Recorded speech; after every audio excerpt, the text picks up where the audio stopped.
Seorang veteran tangguh yang sudah melewati kerasnya medan perang akhirnya memutuskan untuk pulang ke tanah kelahirannya. Ia menempuh perjalanan panjang dengan berjalan kaki dari Laos hingga ke Moskow. Namun saat melewati sebuah kota kecil, ia tanpa sengaja melanggar aturan tak tertulis di sana, aturan aneh yang berbunyi, boleh bertanya tapi jangan menjawab. Dua polisi berpangkat rendah kemudian menghentikannya dan meminta surat-suratnya. Рядовой Прижогин, ваши документы. Ketika salah satu polisi memeriksa barang bawaannya, ia curiga melihat sesuatu di balik jaket kulit pria itu. Dengan cepat, si pria membuka jaketnya dan memperlihatkan sebilah belati. Kedua polisi kemudian langsung panik. Walau pria itu menjelaskan bahwa ia punya izin untuk membawa pisau tersebut, mereka tetap memaksanya untuk menyerahkannya. Setelah diperiksa, ternyata itu adalah kukri, pisau khas tentara Nepal. Tanpa banyak bicara, mereka pun langsung memborgolnya. Setelah memastikan sekitar sepi, salah satu polisi kemudian memukulnya dengan pentungan. Tak disangka, sang veteran dengan refleks yang luar biasa berhasil menghindar. Polisi gemuk kemudian mencoba menyerang, tapi pria itu hanya menggeser tubuhnya sedikit lalu mendorongnya hingga jatuh. Menyadari lawan mereka bukan orang sembarangan, keduanya pun mengeluarkan pistol dan memaksanya untuk masuk ke mobil. Sang veteran tidak ingin memperpanjang masalah dan ia pun ikut patuh masuk. Tapi tiba-tiba polisi gemuk itu menghantam punggungnya dengan pentungan. Anehnya, pria itu tak mengeluh sama sekali, hanya menatap dengan sorot mata dingin yang membuat keduanya tidak sadar bahwa tindakan mereka akan membuat malapetaka. Di kantor polisi, barang-barangnya disita dan ia kembali diborgol. Tempat itu memang kantor polisi, tapi suasananya lebih mirip sarang perampok. Para polisi di sana bisa membuat onar, lalu memeras rakyat dengan dalih uang perlindungan, di mana hasilnya kemudian mereka bagi bersama anak buahnya. Seorang kapten kemudian masuk ke sel dan bertanya kenapa pria itu diam saja. Namun si veteran tetap bungkam. Sang kapten kemudian mulai geram, memukulnya dengan pentungan hingga terdengar erangan lirih. Semakin keras kepala pria itu, semakin beringas kapten tersebut. Ia menempelkan pentungan ke wajahnya sambil berteriak agar dia menjawab. Tapi si veteran malah menatap balik dengan pandangan yang menghina. Merasa tertantang, sang kapten pun kemudian semakin brutal.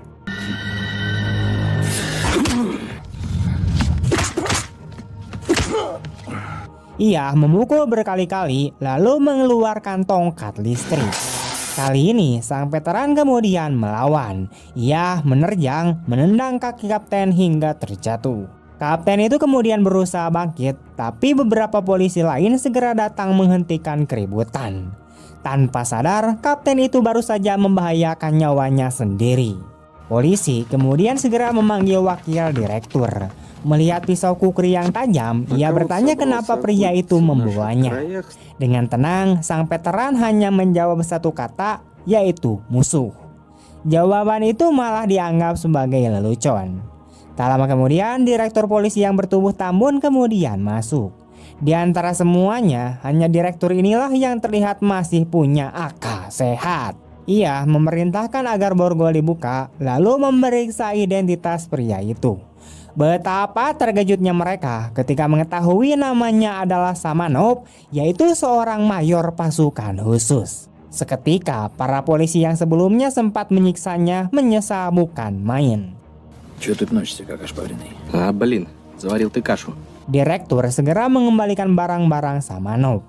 Semua tampak normal sampai si direktur melakukan kebodohan fatal di mana ia memutar musik dari pemutar MP3 milik Samanov. Samanov kemudian keluar dari ruangan dan berpapasan dengan seorang gadis cantik, merasa seperti pernah melihatnya.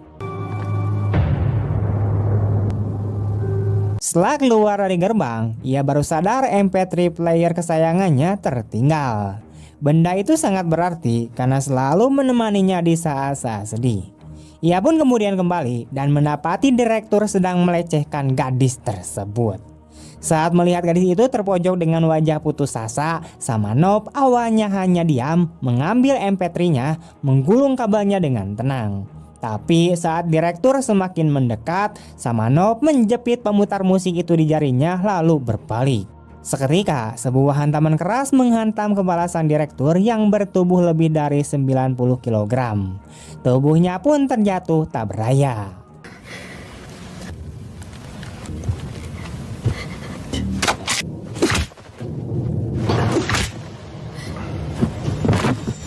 Tanpa ragu, Samanov mengambil asbak, mencabut kabel telepon, menyimpan korek api, lalu menarik sang gadis keluar dari ruangan. Ia berjalan tenang, seolah tidak terjadi apa-apa. Ketika seorang polisi hendak masuk ke ruangan, asbak langsung melayang ke kepalanya. Melihat Samanov memegang kabel telepon, para polisi pun panik. Mereka mencoba menodongkan pistol, tapi dengan trik sederhana, satu persatu pun tumbang.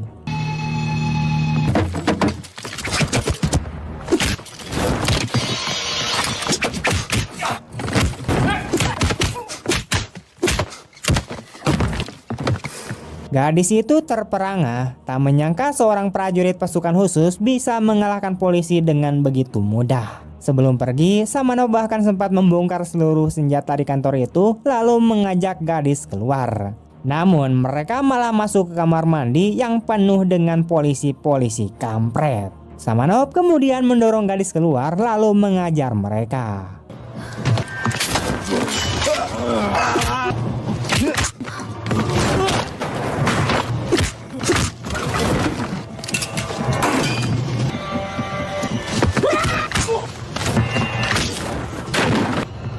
Samanov kemudian menarik lagi sang gadis dan di kaki tangga mereka berhadapan dengan wakil direktur. Belum sempat bereaksi, Samanov sudah melumpuhkannya hanya dengan 3 gerakan cepat. Jelas sekali bila ia memakai metode perangnya, tak ada seorang polisi pun yang bisa selamat. Di luar, Samanov bahkan sempat menyalakan rokok untuk seorang polisi dengan korek milik kepala polisi. Sementara itu, sang gadis masih gemetar, matanya berkaca-kaca. Ia sadar ulahnya sudah menyeret Samanov ke dalam bahaya yang besar. Jika tertangkap, ia pasti akan disiksa sampai almarhum. Maka ia memohon agar Samanov meninggalkannya dan pergi dari kota ini.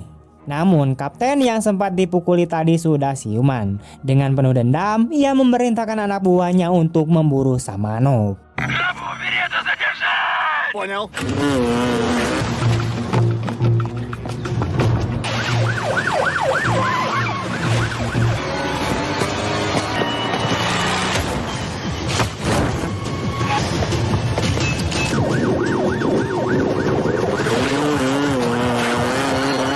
Gadis itu sebenarnya tak ingin Samanov terjebak lebih jauh, tapi mobil polisi sudah mengejarnya. Samanov terpaksa memacu kendaraannya lebih cepat. Polisi menembak secara membabi buta, tapi Samanov dengan gesit menghindar, lalu melakukan manuver berbahaya untuk berbelok ke jalan kecil. Tembakan polisi pun meleset semuanya.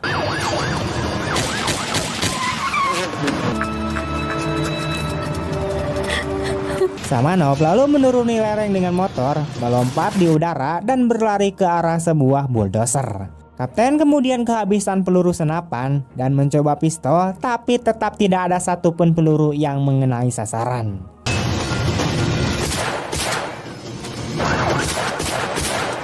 Dengan kemampuan menembak seburuk itu, entah bagaimana ia bisa jadi polisi, ia bisa jadi orang dalam atau bos.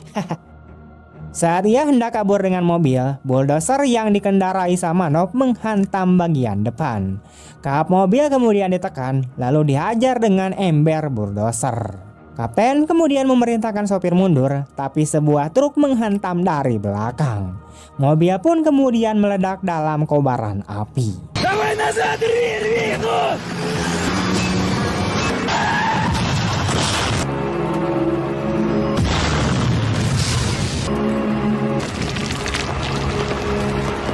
Kantor polisi kemudian geger, di mana kepala polisi sendiri dilanda ketakutan. Orang macam apa yang sudah mereka lawan?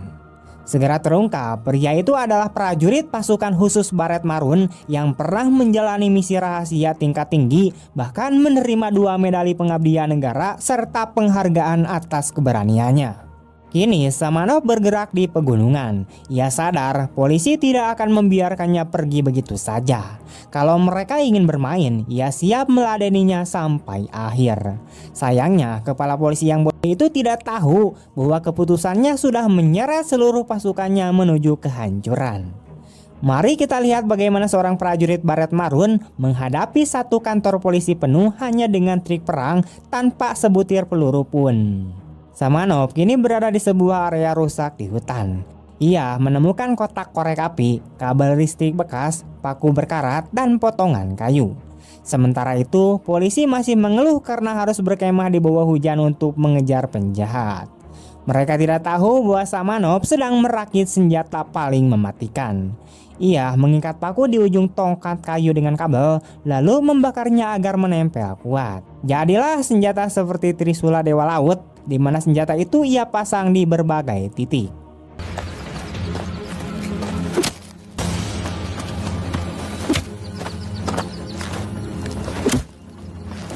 Tak berhenti sampai di situ, Samanov menemukan rumah kayu kecil. Ia mencari apapun yang bisa dipakai, termasuk pelat logam bundar dan lorong rahasia. Setelah semuanya siap, ia hanya duduk tenang sambil memutar MP3 kesayangannya, menunggu musuh masuk ke dalam perangkapnya. Malam itu, 2 polisi sok jagoan menenggak brandy lalu nekat bergerak sendirian. Mereka berencana memanfaatkan gelapnya hutan untuk melakukan penyergapan, berharap bisa segera menangkap Samanov agar dapat penghargaan besar. Saat melewati pepohonan, mereka melihat cahaya api menyala di kejauhan. Tanpa mereka duga, target tampak begitu mudah ditemukan. Lampu kendaraan langsung dimatikan dan mereka mendekat perlahan dari arah belakang. Dengan cepat keduanya menuju rumah kayu kecil itu. Polisi ceroboh yang pertama hendak menerobos masuk, namun tiba-tiba dahinya dihantam papan kayu hingga terhuyung. Rekannya buru-buru menghampiri, tapi langsung disambut dengan tendangan keras dari Samanov. Ia berusaha melawan, namun malah dipukuli jatuh dengan batang kayu. Menariknya, Samanov tidak berniat menghabisi mereka. Sebaliknya, ia hanya mengumpulkan kayu bakar, lalu memaksa kedua polisi itu untuk saling memborgol di dekat api unggun. Keduanya masih kebingungan, bahkan tidak mengerti apa yang baru saja menimpa mereka. Dengan tenang, Samanov hanya menitipkan pesan agar mereka menyampaikan pada mayor mereka untuk berhenti mengejarnya. Keesokan paginya, kepala polisi mendapati para penjaga hilang. Tanpa membuang waktu, ia segera mengerahkan seluruh pasukan untuk bergerak. Begitu menemukan rumah kayu tersebut, mereka langsung menyerbu. Tapi alih-alih menemukan target, yang ada hanyalah rekan-rekan mereka sendiri yang duduk di dalam dengan wajah yang lebam. Si botak bahkan sempat membual bahwa ia hampir berhasil menangkap Samanov, padahal jelas itu hanyalah tipuan. Sambil berisik, ia menyampaikan pesan agar sang letnan kolonel tidak lagi mengejar Samanov. Kepala polisi yang mendengar itu justru makin murka dan langsung menampar wajahnya. Demi mempercepat pencarian, ia memerintahkan pasukannya untuk membentuk barisan dan menyisir lebih luas. Sementara para polisi kesulitan untuk melangkah di hutan, Samanov bergerak lincah seperti ikan di air. Tiba-tiba, 2 polisi terjebak perangkap secara beruntun.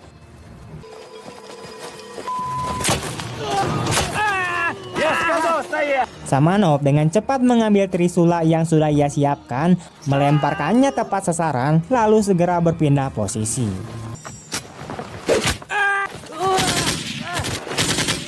Suara ricuh membuat pasukan panik dan menembak secara membabi buta, hampir mengenai kawannya sendiri.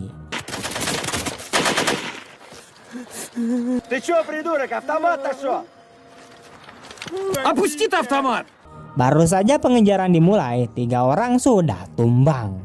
Bagi Samanov, mereka hanyalah seperti semut. Bayangannya seakan menghantui di setiap sudut hutan.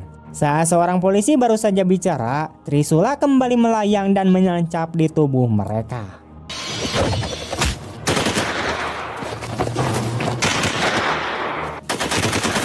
Все за ним! Зубов и ты остались! Kepala polisi segera memimpin pemburuan, namun jelas mereka melawan seorang ahli perang gerilya. Hutan adalah sebuah rumah bagi Samanov dan ia lenyap begitu saja dari pandangan. Beberapa saat kemudian, Samanov kembali dan melumpuhkan para polisi yang sedang menjaga rekan mereka yang terluka. Gerakannya cepat, tepat, dan tanpa ragu.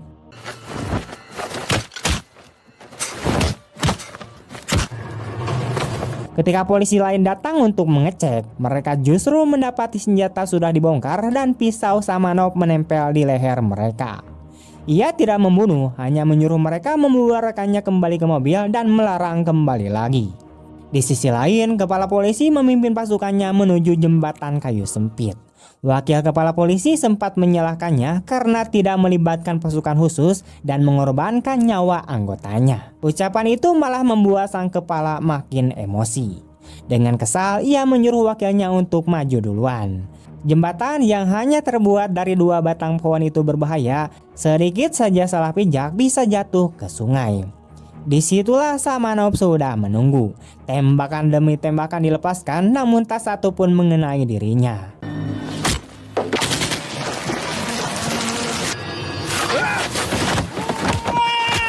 Wakil kepala yang bergerak lambat akhirnya tumbang menjadi korban pertama. Kali ini kepala polisi mencoba bermain cerdik. Jika tak bisa menemukan Samanov, maka ia akan menunggu sampai Samanov yang mendatanginya. Benar saja, saat Samanov berlari menembus hutan, tiba-tiba ia muncul menghadang. Samanov sudah siap dengan trisulanya. Keduanya kemudian menyerang bersamaan dan kepala polisi terluka parah. Keringat dingin mengucur, nyawanya nyaris melayang. Saat melangkah hati-hati di atas papan kayu karena melihat senjata tersembunyi di atas, ia tak sadar Samanov sudah berdiri tepat di belakangnya. Pertarungan sengit pun kemudian terjadi. Antara senjata api melawan pisau, polisi melawan pasukan khusus. Ты все еще не понял?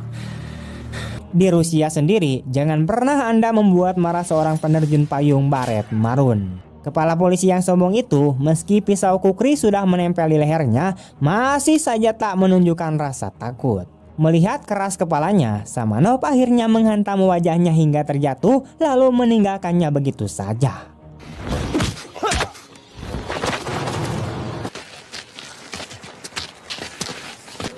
Setelah itu, kepala polisi kemudian kembali ke kaki gunung dengan napas terengah. Di sana, seseorang sudah menunggunya. Kemarahannya semakin bertambah saat mendapati seorang pria berkacamata hitam berdiri di hadapannya. Tanpa banyak bicara, ia memilih untuk pergi. Rupanya, pria itu adalah Kolonel Dmitri dari Badan Intelijen Pertahanan sekaligus pelatih Samanov. Tak ada orang yang lebih memahami Samanov selain dirinya. Hanya jika terjadi sesuatu yang luar biasa, Samanov bisa kehilangan kendali seperti sekarang. Dmitri pun menasihati kepala polisi agar berhenti dan melupakan pengejaran. Itu adalah kesempatan emas yang masih diberikan Samanov agar mereka bisa hidup. Karena jika Samanov benar-benar ingin menghabisi, tak seorang pun akan keluar dari hutan itu dengan selamat. Sayangnya, kepala polisi yang kampret serta keras kepala itu tak menggubris dan malah mengusir Kolonel Dmitri. Kepala polisi kemudian mendapat kabar bahwa helikopter yang diminta untuk membantu menangkap Samanov akan datang dalam 15 menit. Kepala polisi langsung memerintahkan semua pasukannya untuk mengepung wilayah itu, memastikan Samanov tidak benar-benar bisa lolos. Ia bahkan turun tangan sendiri masuk ke hutan untuk menyingkirkan Samanov. Begitu suara baling-baling terdengar, Samanov terpaksa bersembunyi. Lawannya punya keunggulan dari udara, jadi satu-satunya pilihan baginya adalah terus berlari menghindari rentetan peluru. Di depannya terbentang tebing yang curam. Tanpa ragu ia pun melompat.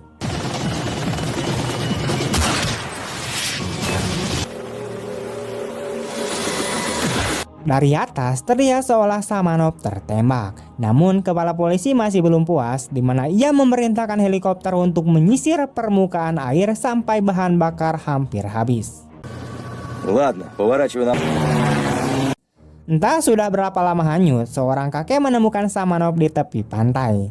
Ia dibawa pulang, dirawat, dan ternyata cucu kakek itu adalah Nastia, si gadis yang pernah diselamatkan Samanov dari kantor polisi. Melihat kondisinya yang sekarat, Nastia diliputi rasa bersalah karena semua ini terjadi akibat dirinya. Sang kakek berhasil mengeluarkan peluru dari tubuh Samanov, sementara Nastia dengan berani menjahit lukanya. Malam harinya, Samanov berusaha untuk pergi agar tidak menyeret mereka ke dalam bahaya. Tapi Nastia memutuskan untuk ikut karena ia sadar jika tertangkap kepala polisi, hidupnya pasti berakhir. Kondisi Samanov terlalu lemah sehingga mereka memilih bermalam di sebuah gubuk jerami. Keesokan harinya, rumah sang kakek didatangi oleh gerombolan bersenjata. Tanpa basa-basi, sniper menembaknya mati. Mereka adalah buronan berbahaya yang sedang diburu polisi. Mendengar suara tembakan, Samanov langsung bersiap menghadapi pertempuran. Ia memberikan belati pada Nastia lalu berpura-pura lemah untuk mendekati kelompok itu. Namun Nastia yang bersembunyi justru ditemukan oleh pria pirang. Awalnya pria itu berpura-pura baik, tapi sifat aslinya segera muncul. Nastia melawan habis-habisan hingga akhirnya menusuknya dengan belati berkali-kali.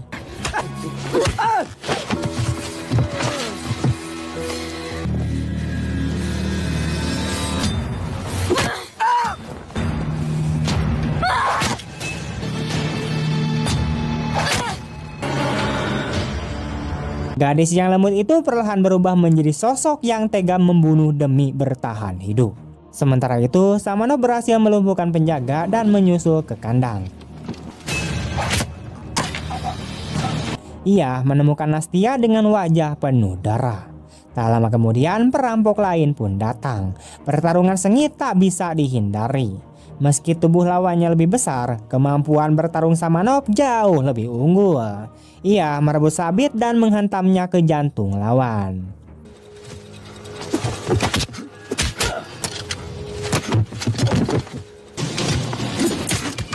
Sejak saat itu ia tak lagi menahan diri, memasuki mode pembantaian, menyingkirkan siapapun yang menghadang.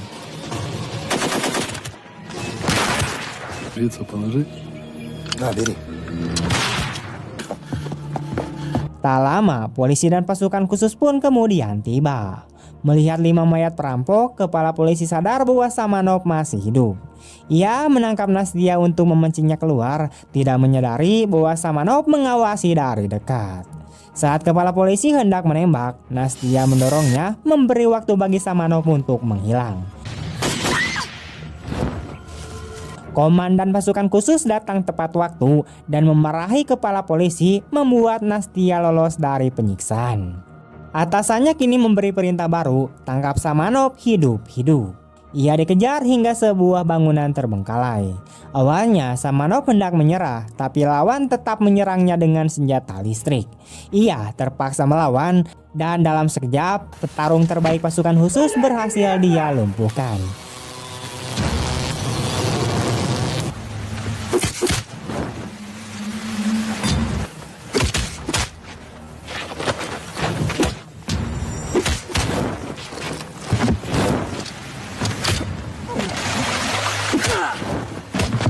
Bahkan komandannya pun kehilangan granatnya.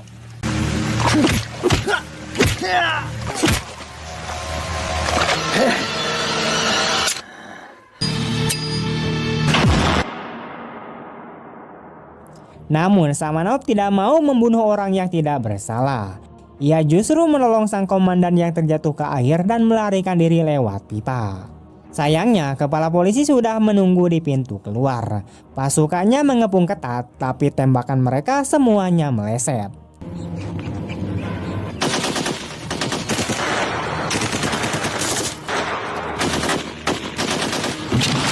Samanov melompat masuk ke sebuah rumah kayu dan pertempuran pun kembali pecah. Aneh, meski dihujani peluru, rumah itu tetap berdiri kokoh.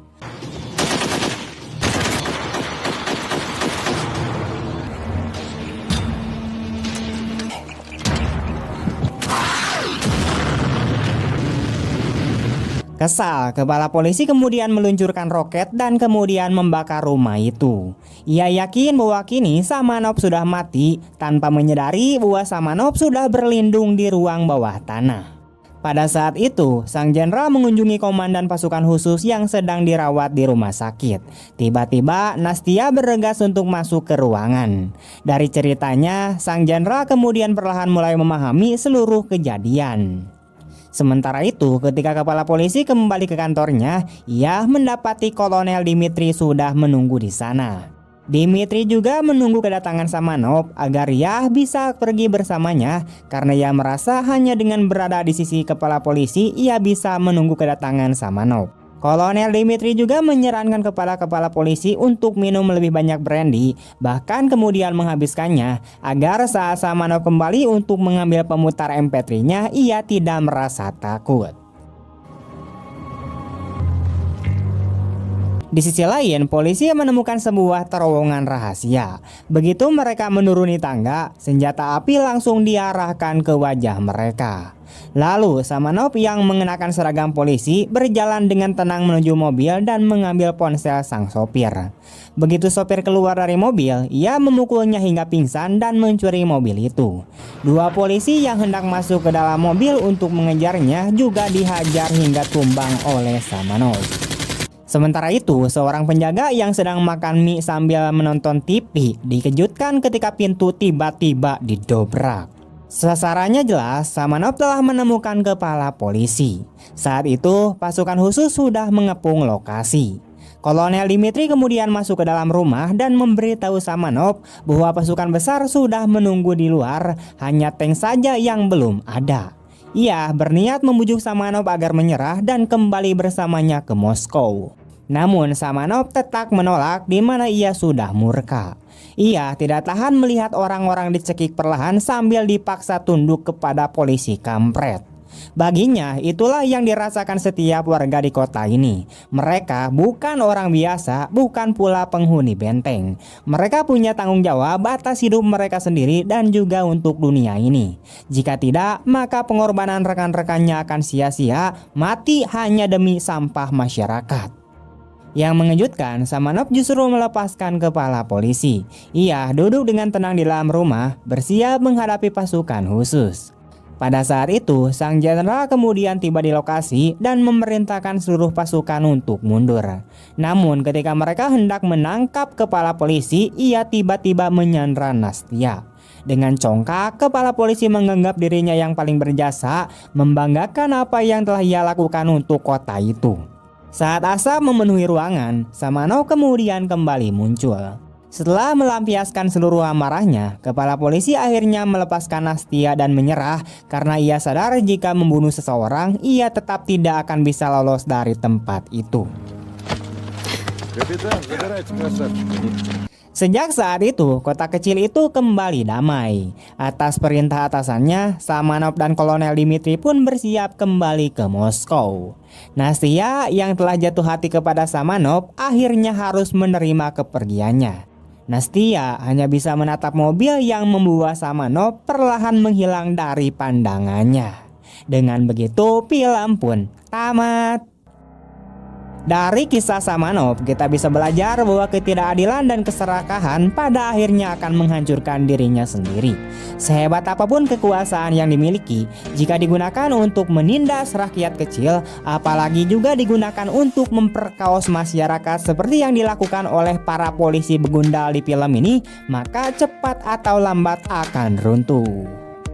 Samanov menunjukkan bahwa keberanian, keteguhan hati, dan keadilan bisa mengalahkan kebusukan yang bersembunyi di balik seragam maupun jabatan. Dan pada akhirnya, orang yang berjuang demi kebenaran akan selalu dikenang meski harus berhadapan dengan bahaya dan pengorbanan. Karena sejatinya kebenaran akan tetap hidup.